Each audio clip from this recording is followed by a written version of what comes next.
ಇನ್ನೊಂದು ಕಡೆ ಈಗ ಉಮಾಶ್ರೀ ಅವರ ಹೆಸರು ಕೂಡ ಬಹಳ ಚಾಲ್ತಿಯಲ್ಲಿದೆ. ಒಂದು ವೇಳೆ ಈಗ ಶಾಂತೇಗೌಡ ಅವರಿಗೆ ಅಂದ್ರೆ ಗಾಯತ್ರಿ ಶಾಂತೇಗೌಡ ಅವರಿಗೆ ಕೊಡ್ಲಿಲ್ಲ ಅಂತ ಹೇಳಿದ್ರೆ ಉಮಾಶ್ರೀ ಅವರ ಹೆಸರು ಅಲ್ಲಿಗೆ ಬರಬಹುದು ಅಂತ.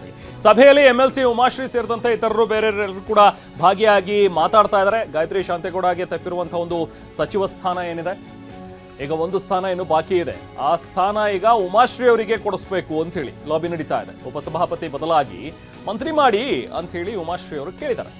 ಮಾಜಿ CM ಸಿದ್ದರಾಮಯ್ಯ ನಿವಾಸದಲ್ಲಿ ನಡೀತಾ ಇರುವಂತಹ ಆಪ್ತರ ಸಭೆ. ಈಗ ಇದೇ ಸ್ಥಾನಕ್ಕೋಸ್ಕರ ನಡೀತಾ ಇರುವಂತಹ ಹಗ್ಗ ಜಗ್ಗಾಟಗಳು. ಒಂದು ಕಡೆಯಿಂದ ಈಗ ಸಿದ್ದರಾಮಯ್ಯ ಅವರ ಪಾಳೆಯದಿಂದ ಉಮಾಶ್ರೀ ಅವರ ಒಂದು ಹೆಸರು, ಅವರಿಗೆ ಮಂತ್ರಿ ಸ್ಥಾನ ಕೊಡಿಸ್ಬೇಕು ಅನ್ನುವಂಥದ್ರ ಬಗ್ಗೆ ಸಾಕಷ್ಟು ಒತ್ತಡಗಳಿವೆ ಅಂತೇಳಿ.